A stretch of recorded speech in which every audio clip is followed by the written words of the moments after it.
First, visit iReaShare.com and head to the phone transfer page. You can scroll down to check all the features and the step-by-step guide in detail. After that, click the Back to Top button. Click the Try for Free option to download it on your computer. Double-click the iReaShare phone transfer installer to install it on your computer by following the step-by-step guide.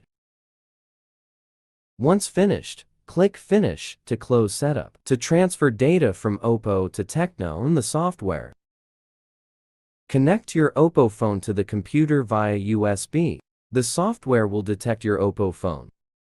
If prompted, please click OK or Allow on your phone to make sure the connection is established. After successfully connecting, link your TECNO phone to the same computer via USB.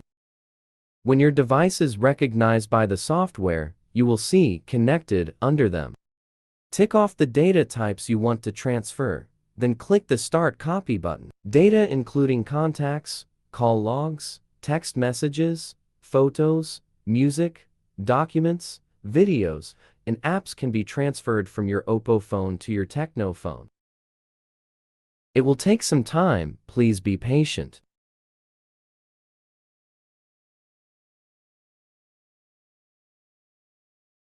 Click OK when the data transfer is finished.